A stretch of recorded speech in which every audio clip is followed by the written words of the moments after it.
Twijlikma haikba nirmahal engka bar ha kotoro jotun slai kotor. Tui kecaro tangja bubagra rokbai no. Notice ni bisingo jotun sai naitotok obono tui kecani pere kiri thai. Lai bumao ceri neke satai klayo Maharaja Bir Bikram Kishore Manikya Bahadur no o Twijlikma no tanglangmani. Rudra Sagar lek ganao haikba lek kecaro ke tangja tabuk phano nirmahal lai buma rogui bubagra rokni bumu haikba bubagra rokni amalo tangjatmani beraikino naitotok tabuk phano thong thong basungja gothang laibumani mangpili haini bagino obuti hai kristi rukja kukmo rukja mangpili haikba Twijlikma no hayung ha kotoni sakawo buskango hunumnani bagino tabuk puilani ngei Tripura Tourism Purimu Fest 2024 mungei Tripura berekri bete paike narikel kunz dombor ni yagulo hanohai nirmohol rajgato bahino tini panda Cengiri Jabukha Jati Gathar Musulman Chintike Arthangaman Jagikha Pastini Berekri Mantri Susanto Todarin Covid Muni Adoro করছে এবং রাত যতই এগোবে আপনারা জানেন আমাদেরই রাজ্যের কৃতি সন্তান নিহারিকা এখানে পারফর্ম করবে এবং এই প্রোগ্রামের পর আমরা নির্মহলের ভেতরে লাইট এন্ড সাউন্ড শো ভাই কিশোর বর্মন দীর্ঘদিন ধরে আমাকে বলে আসছে যেটা বন্ধ অবস্থায় ছিল জেলাধিপতি সুপ্রিয় আমাকে অনেকদিন বলেছেন এই লাইট এন্ড সাউন্ড শোটা চালু করার জন্য আজকে পুনরায় এই লাইট এন্ড সাউন্ড শোটা আমরা চালু করব এবং তার পরবর্তী সময়ে কালচারাল অনুষ্ঠান সেটা শুরু হবে তাই আমি বক্তব্য দীর্ঘায়িত করছি না এই অনুষ্ঠান আমাকে আসার পর অনেকেই এখানে বলছেন যে নির্মহলে এই ধরনের ব্যবস্থাপনা আমরা আগে দেখিনি এবার আমরা প্রোমো ফেস্ট শুরুয়াত করলাম আগামী দিনে স্থানীয়ভাবে নির্মহল বলুন ডম্বুর বলুন ঊনকোটি বলুন আমাদের জামপুই বলুন প্রতিটি পর্যটন ক্ষেত্রগুলোতে যেখানে অপার সম্ভাবনা লুকিয়ে রয়েছে পর্যটকদেরকে আকৃষ্ট করার জন্য ওই সমস্ত এলাকাগুলোতে আমরা 5 দিন ব্যাপী কর্মসূচি করব একদিন ব্যাপী কর্মসূচি নয় 5 দিন সেখানে কর্মসূচি চলবে প্রত্যেকটি জায়গায় প্রোমো ফেস্টে উৎসব মিলন মেলায় পরিণত হবে সেই জিনিসটার উপর আমরা আগামী দিনে কাজ করব এবার আমরা শুরু করলাম রাজ্যের প্রতিটি পর্যটন ক্ষেত্রগুলোতে আমরা কথা বলেছি সারা রাজ্যে যে জিনিসটা ছিল না সেই জিনিসটা এবার থেকে আমরা চালু করব এবং ত্রিপুরার পর্যটনকে বিশ্বের দরবারে নিয়ে যাওয়ার জন্য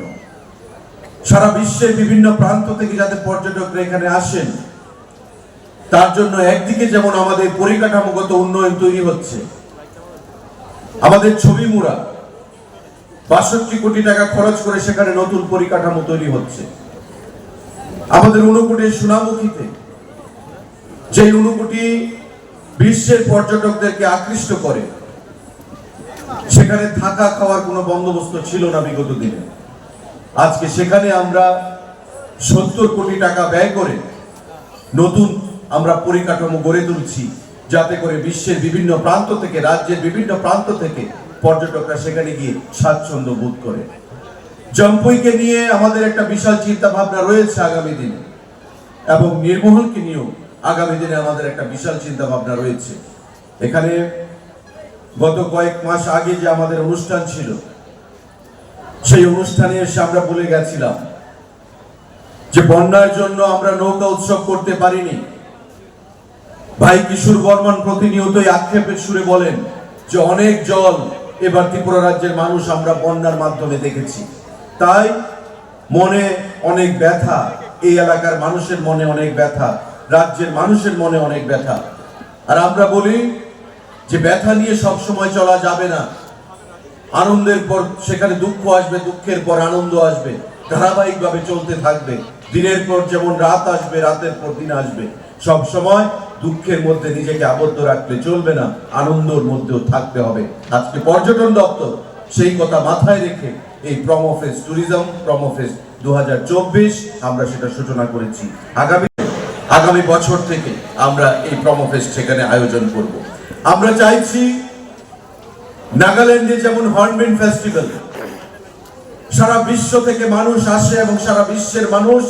হর্নবিল ফেস্টিভ্যাল সম্পর্কে তারা ওয়াকিবহল। আমরাও ত্রিপুরা রাজ্যে এমন একটা নাম দিয়ে আগামী দিনে ত্রিপুরা পর্যটনকে একটা বিশ্বের দরবারে নিয়ে যাব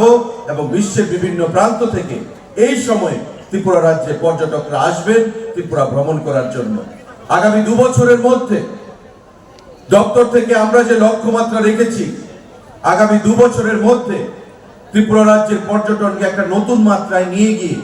সারা বিশ্বের মানচিত্রে পর্যটনকে একটা উল্লেখযোগ্য জায়গায় আমরা নিয়ে যাব। তার মধ্যে নির্মহল সেখানে একটা গুরুত্বপূর্ণ ভূমিকা পালন করবে। ত্রিপুরা রাজ্যের এই আমাদের ঐতিহ্যপূর্ণ ইতিহাসকে যিনি ব্যাখ্যা করেন, আমাদের রাজরাজাদের ঐতিহ্যকে যারা ব্যাখ্যা করেন বিশ্বের পর্যটকদের কাছে, সে নির্মহলও আমাদের কাছে সঠিকভাবে গুরুত্বপূর্ণ। আমাদের বিশেষ সেখানে আগামী দিনে লক্ষ্য রয়েছে নির্মহলকে কিভাবে আরো উন্নত করে এই এলাকার মানুষের রুজি রুটি যেমন বৃদ্ধি পাবে, পর্যটকদের সেখানে আশা বৃদ্ধি পাবে, এই রাজ্যের মানুষের লাইভলিহুড, কারণ কর্মসংস্থান পর্যটন একটা এমন জিনিস যা চাকরির পরে মানুষকে কর্মসংস্থান দিতে পারে। এবং সেটাকে মাথায় রেখে গত 3 তারিখ মাননীয় মুখ্যমন্ত্রীর হাত ধরে আমাদের নারিকেলকুঞ্জে হোমস্টে পলিসি আমরা চালু করেছি, হোমস্টের ব্যবস্থাপনা আমরা চালু করেছি ত্রিপুরা রাজ্যে প্রথমবারের মতো। আমাদের লক্ষ্য জাতি জনজাতি প্রতিটা অংশের মানুষের মধ্যে পর্যটনের মাধ্যমে সৌভ্রাতৃত্বকে আরো শক্তিশালী করা, সাংস্কৃতিক আদান প্রদান বৃদ্ধি করা, মানুষে মানুষে মেলবন্ধনের মাধ্যমে আমাদের প্রধানমন্ত্রীর যে লক্ষ্য এক ত্রিপুরা শ্রেষ্ঠ ত্রিপুরা, এক ভারত শ্রেষ্ঠ ভারত, সেটা তৈরি করা। আগামী দিনে ত্রিপুরা রাজ্যকে সেই জায়গায় আমরা নিয়ে যেতে চাইছি বন্ধুরা। এখানে কোনো জাত পাত ধর্ম বর্ণ নয়, সবাইকে সঙ্গে নিয়ে আমরা উন্নয়নের নিরিখে এই রাজ্যকে আমরা এগিয়ে নিয়ে যেতে চাই, এক ত্রিপুরা শ্রেষ্ঠ ত্রিপুরা করতে চাই। এতে করে প্রতিটা অংশের মানুষের সহযোগিতা আমরা প্রার্থনা করি, সহযোগিতা আমরা কামনা করি বন্ধুরা। আজকের এই প্রমোফেস দ্বিতীয় দিনের যে ইভেন্ট, সেই ইভেন্টে আমি তাই প্রত্যেককে স্বাগত জানাচ্ছি, এই এলাকার প্রতিটা অংশের মানুষকে। কারণ আমরা জানি এই নির্মহল রুদ্র সাগরের উপর এই এলাকার হাজার হাজার মানুষের জীবিকা সেখানে নির্বাহ করতে হয়। মৎস্যজীবী আমাদের যে সমবায় সমিতি, তার মাধ্যমে এই এলাকার হাজার হাজার মানুষের জীবিকা নির্বাহিত হয়। আমরা চাই পর্যটনকে যেমন একদিকে সামনের দিকে নিয়ে যাব, তৎসঙ্গে এই এলাকার মানুষের রুজি রুটি কর্মসংস্থানের ব্যবস্থাকে আরো ত্বরান্বিত করতে। আজকে সমস্ত কিছু মাথায় রেখে পর্যটন দপ্তর, কেন্দ্রীয় সরকার, Asian development bank, donor, SIDBI, তাদের সাথে কথা বলে অর্থ এনে, আরো অধিক অর্থ এনে আগামী দিনে এই রাজ্যের উন্নয়ন কিভাবে করা যায়, পর্যটনের নিরিখে রাজ্যের যুবকদের কর্মসংস্থান কিভাবে বৃদ্ধি করা যায়, রাজ্যের জিএসডিপি কিভাবে আমরা আরো বৃদ্ধি করতে পারি, সে দিশায় আমরা কাজ করছি। তাই আজকের এই দ্বিতীয়